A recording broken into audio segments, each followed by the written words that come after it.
Well, good morning and welcome to our adult Sunday school class at Calvary Baptist Church on this beautiful Easter morning. We're so very pleased that you were able to join us this morning, and more than anything, just pleased about today.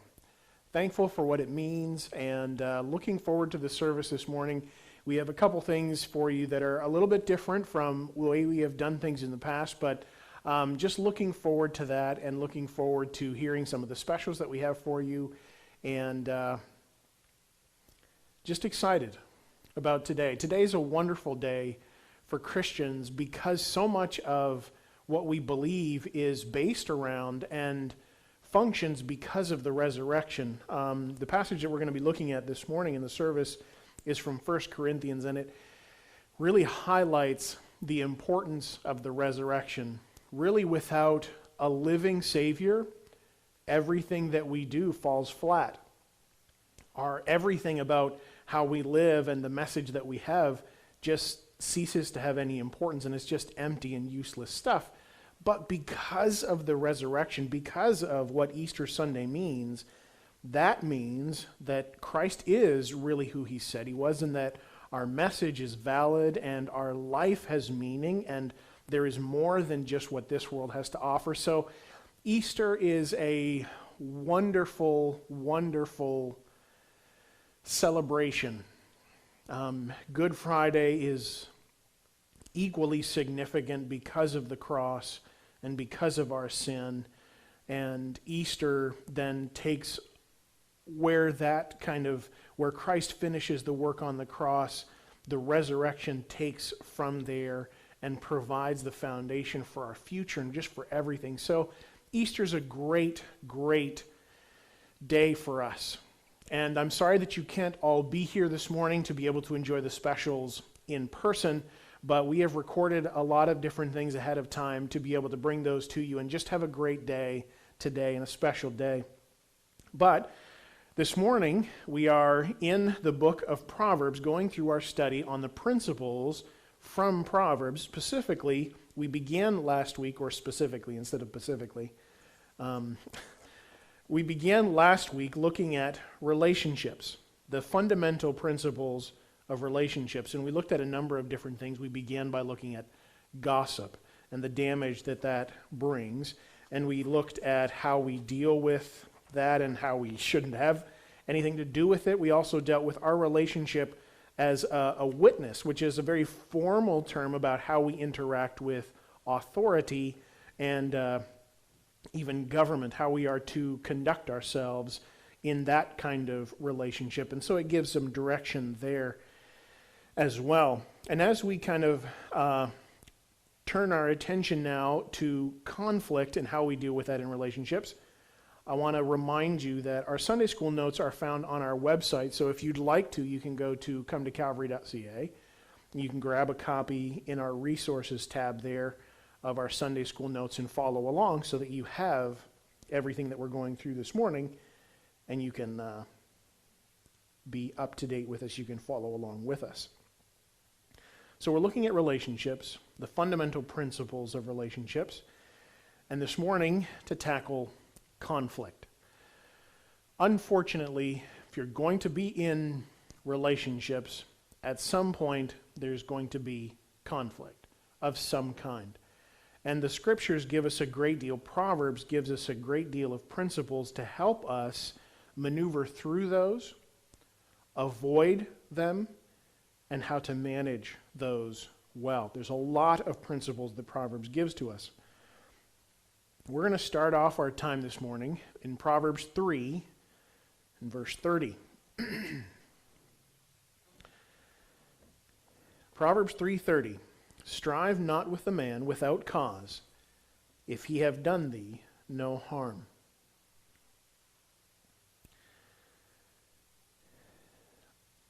Basically, the small tagline that you could say is don't be easily offended. If there hasn't been something that is legitimately wrong, don't be easily offended. Try to move past things.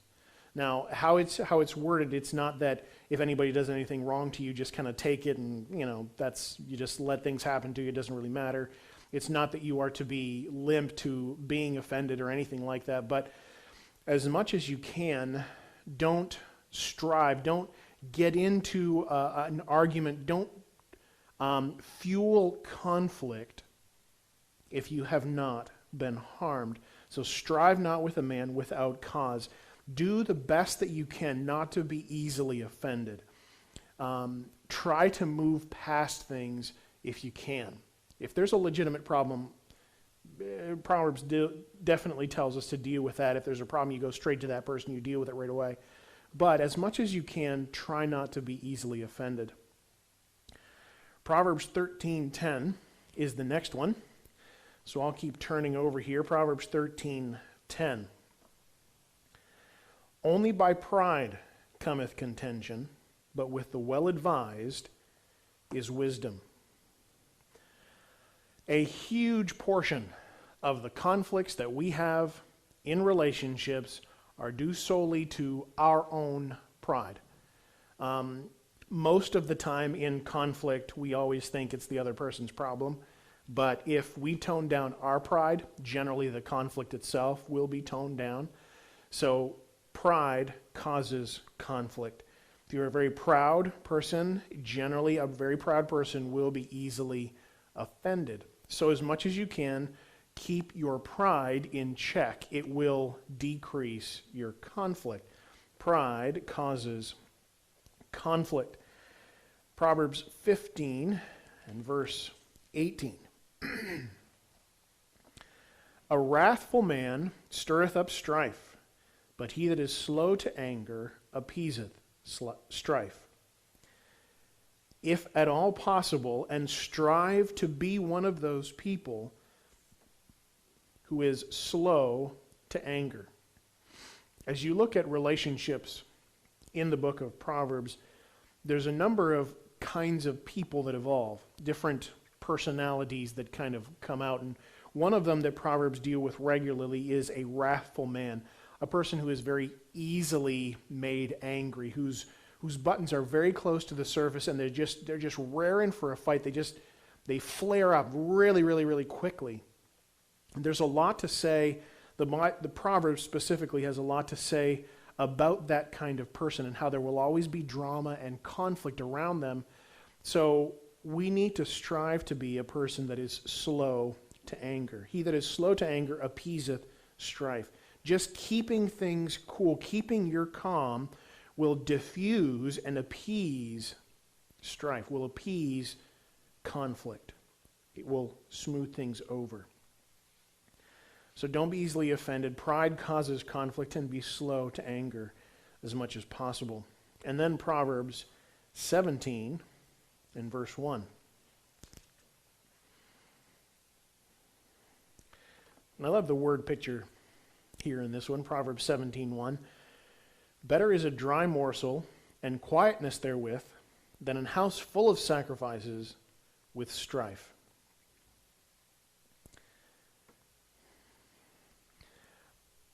One of the commentaries said, dry toast eaten in a relaxed setting is better than a sumptuous meal in an elegant house full of feasting where there's bickering and unhappiness.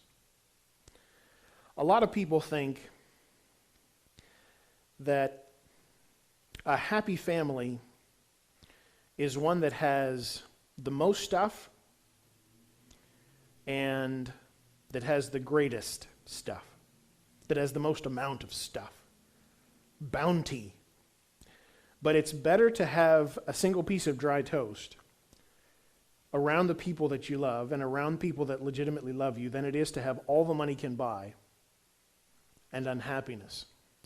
It's better to have nothing and good relationships than to have everything and have horrible relationships. It comes into our ranking of what's important. And what is legitimately more important in life is to have good relationships than it is to have lots of stuff, to have the bounty of stuff without the relationships. And so that's what's being portrayed there. Remember to focus on what's important. At the end of our lives, it's not going to matter how much we had. But it's going to make all the difference, the relationships that we had and the people in our lives. So focus on what's important. And I love that verse and how descriptive it is. Then just a few verses later in Proverbs 17, in verse 14. The beginning of strife is as when one letteth out water. Therefore leave off contention before it be meddled with.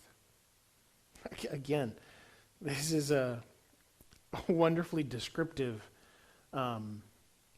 verse. I'm going to read again what a commentary said because it just describes it so well.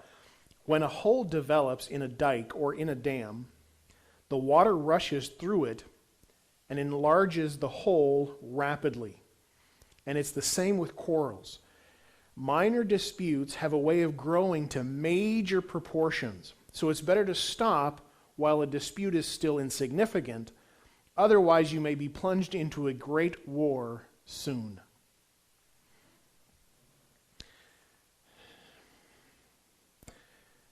Conflict, large or small, is like he says, when you let out a little bit of water. When water has a little bit of avenue, it can erode the rest of a dam and just cause a complete and total meltdown if you allow one hole to go left, to be left untreated. So it's better when there is conflict, if you notice that, to do your best to address that before it becomes a full-blown meltdown. I see this marvelously every day with my son. He's newborn and we don't have great conflict. But I can see when there's about to be a meltdown. There's a brief period of time before Eric melts down where we can see that he wants to eat and that he wants his bottle. And we have a very short period of time in that zone where he's kind of grumpy and he wants his bottle.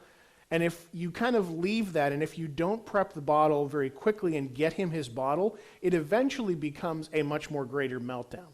And eventually there's screaming and then there's really crankiness and everything else kind of can ensue. But there is that period of time when he does give signs that I'm hungry. I'm beginning to be hungry. I would like to be fed. And we have that time in there to get him his bottle and everything is still fine. And it's exactly the same way with conflict. When things are small, when you see those warning signs, deal with those. If there's something in a relationship with someone and you see those warning signs and you're concerned, that's when you deal with it. Don't wait until the full-blown meltdown happens. And then it's very, very difficult to deal with. So, be quick to resolve issues. If there's something that you know about, do your best to resolve and to fix that relationship. Again, staying in the same chapter, in chapter 17 and verse 19 this time. He loveth transgression that loveth strife, and he that exalteth his gate seeketh destruction. That last portion there is a unique portion. Houses that had gates were homes of very wealthy and important people. So he that exalteth his gate seeketh destruction. There is an idea there of one-upmanship, of flaunting and showboating, lording things over others. And it could be financially, it could be strength, it could be any number of different things, but flaunting invites conflict. When there is a desire in someone to be better than someone else, and that pride, again, like we saw in 13:10, when that pride comes up, it naturally breeds conflict. And it can show up in a number of different ways, but one of the ways that he says it shows up here is he that exalteth his gate seeketh destruction. If you put on a show flaunting what you have greater than other people, that will naturally invite conflict and naturally will result in difficult relationships, in broken relationships. He that loveth transgression, he loveth transgression that loveth strife. There is just such a tie between having a great deal of pride, and it shows up in a lot of different ways. So one of the ways that that shows up is a person who exalts what he has or his abilities or whatever he has over someone else. That is naturally going to be difficult for relationships. It's going to cause strife there. So flaunting wealth invites conflict. Now Proverbs 18:6.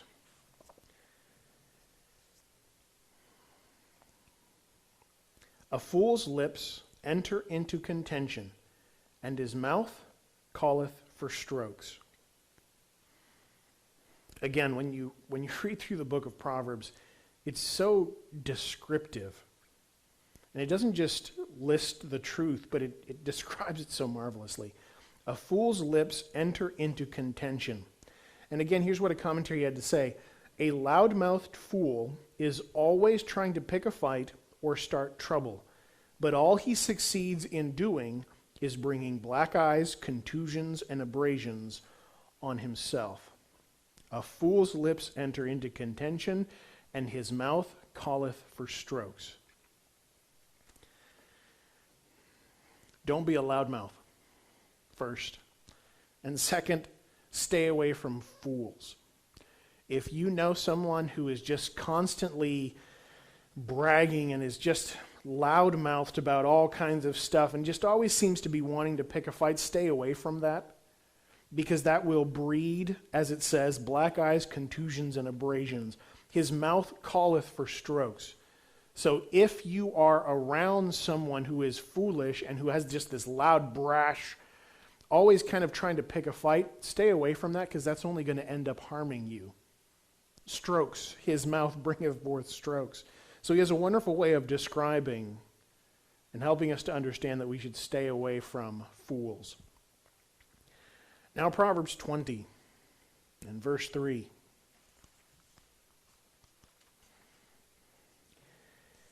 It is an honor for a man to cease from strife, but every fool will be meddling.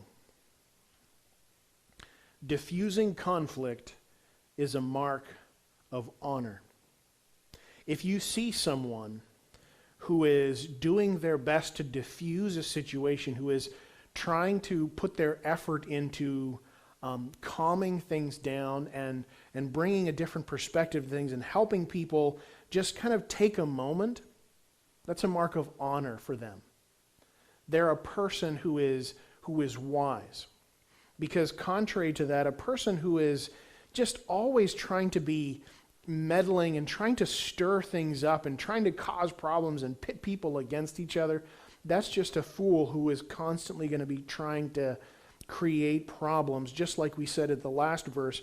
So diffusing conflict, that's a mark of honor. That's something to be lauded.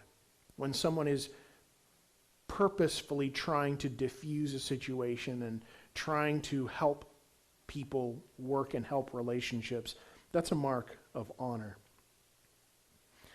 Now Proverbs gives us another caution, another group of people to stay away from.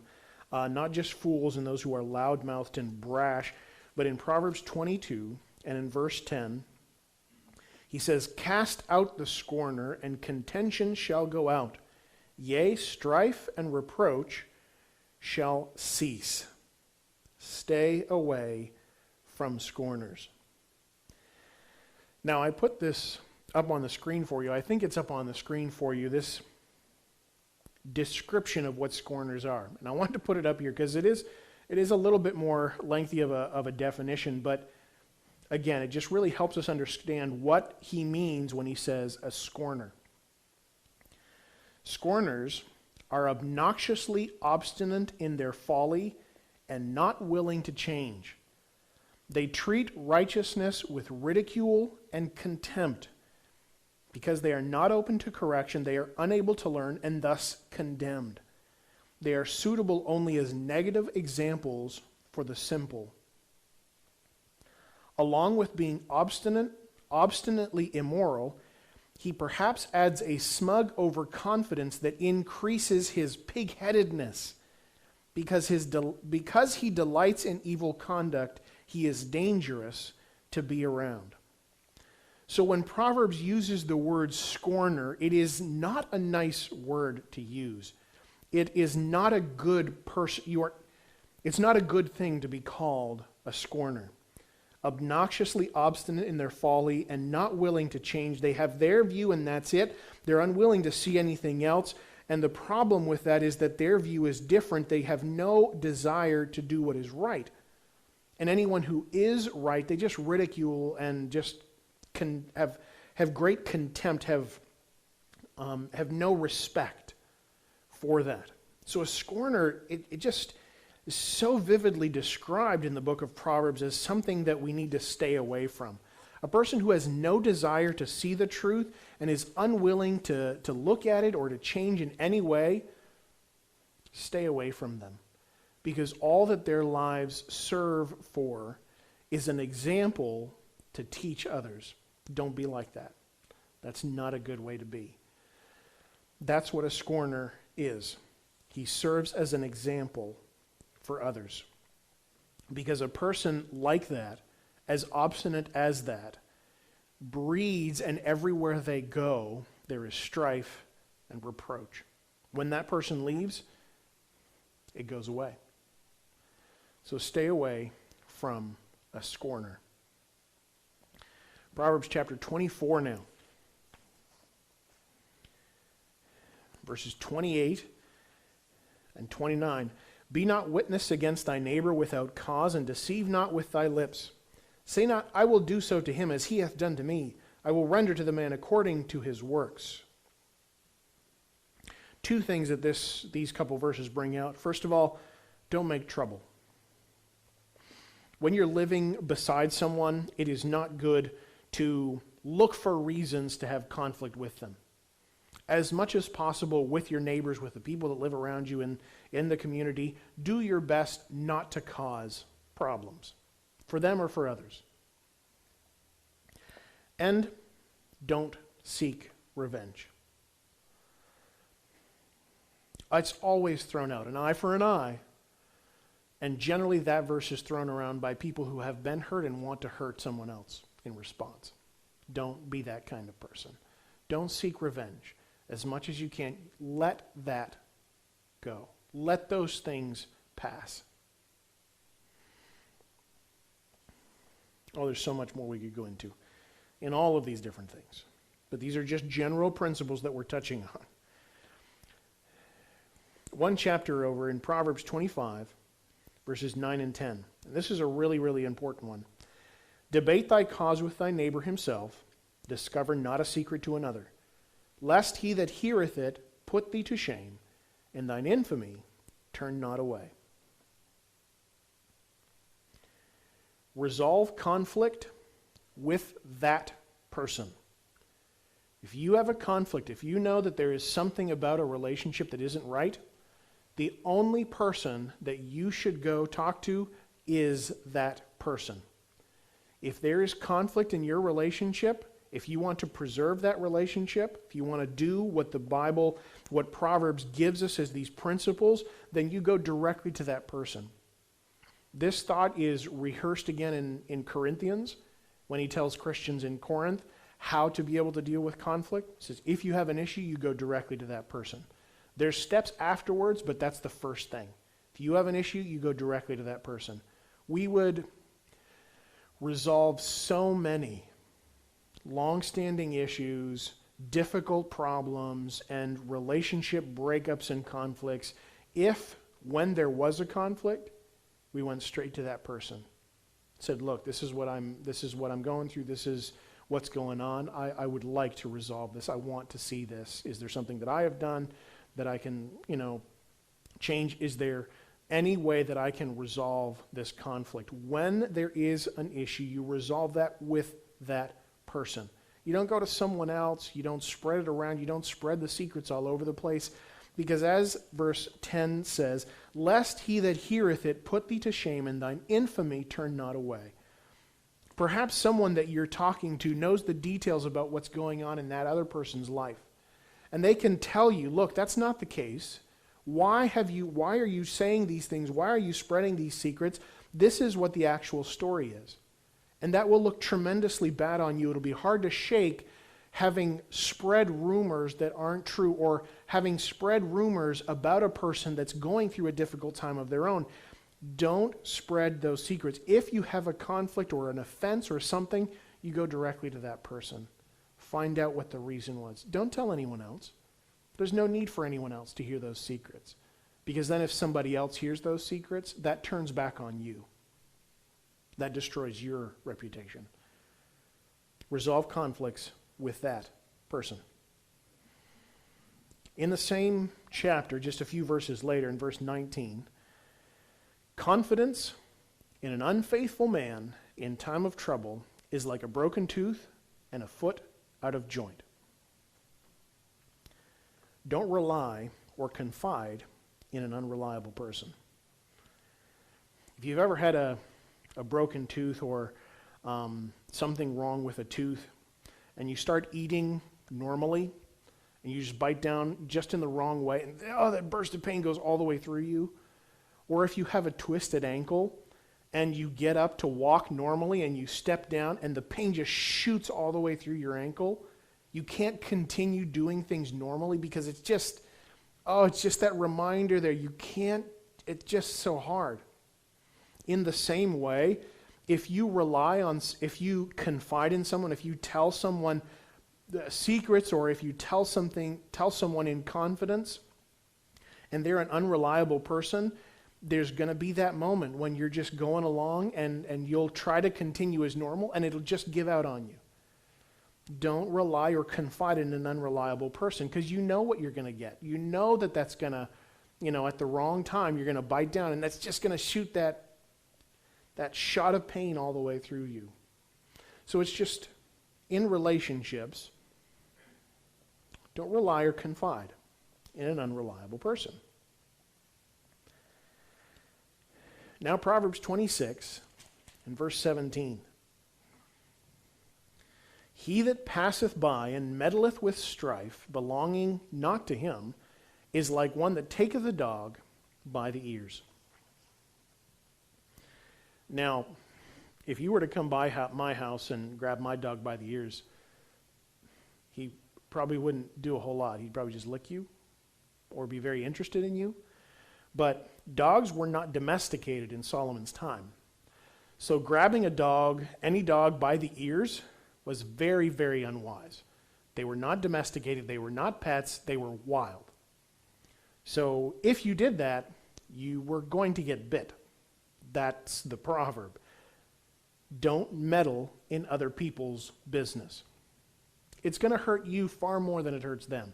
There's something going on. If you come by and you see some juicy piece of gossip there and you just can't wait to get your foot in there and tell somebody about it, don't meddle. Don't try to input your life into a situation where you don't belong, because it's just going to come back to hurt you more than it probably would anyone else. Like grabbing a wild dog's ears. Or we could say so that we would have a better understanding of it, like grabbing a wolf by the ears. You're going to get bit. It's not going to work out well for you. And then Proverbs 27, 1 and 2. And we'll close off here, probably here for today. Proverbs 27, verses 1 and 2. Boast not thyself of tomorrow, for thou knowest not what a day may bring forth. Let another man praise thee, not thine own lips, a stranger, and not thine own lips. Don't boast. Don't boast about two things in specific from what these verses say. Don't boast about what you're going to do or what you can do. Don't boast. Oh, I'm going to go and do this tomorrow. I have so much ability. I could go do this. Don't boast about what you're going to do or about what you can do. Just stay away from boasting. The principle that Proverbs has is it is far greater for your reputation and for your testimony to just keep your mouth shut about what your abilities are. Don't boast about them. If somebody wants to praise you, let someone else do that. Let them take care of that. Let another man praise thee, not thine own mouth.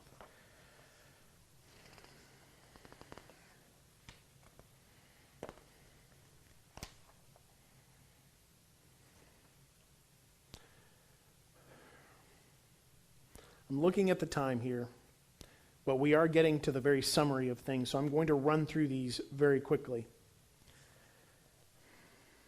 A few summary points. Gossip ruins your reputation as well as other people's reputation. Don't lie to authorities or when you testify or talk about other people, and it uses official language in that capacity. So that's in regard to government and police and all other forms of government and authority that are in your life. Don't lie.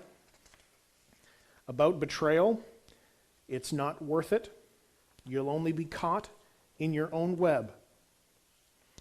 Causing harm is never a joke. Be slow to anger, but quick to resolve issues. Focus on what's important and leave your pride out of it. Then the final summary, these final three things: don't flaunt what you have or boast about what you can do.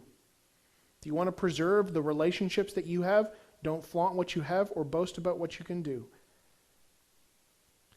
Second to last, diffusing conflict is an honorable thing. There is no benefit for your relationships to feed conflict of any kind. Diffusing conflict is an honorable thing. And then finally, stay away from fools, scorners, and troublemakers. If you can identify those people in your life, don't spend a whole lot of time with them, because they're going to ruin the relationship that you have with them, and they're also going to have a knock-on effect and ruin and destroy other things as well. From Proverbs, we know that fools just love to spread that conflict. Scorners love to destroy relationships, and they just naturally, without even having to try, they will naturally just break things apart, break relationships down. So stay away from fools, scorners, and troublemakers. Next week, we're going to get into some specific relationships and deal with what Proverbs has to say about how families are supposed to interact, and job relationships and other things like that, some of the more specific relationships that Proverbs deals with. But for now, those are some of the main principles. And remember, the aim of the book is to help us acquire and apply God's wisdom to the decisions and activities of daily life. God is invested in your life to such a degree that he has included an entire book of Proverbs that helps you understand how to acquire wisdom and how to make decisions about work and about fun and about play and about life and about your relationships. It showcases how much God loves you. That's why I love the book of Proverbs. Thank you for tuning in this morning, and we will see you soon.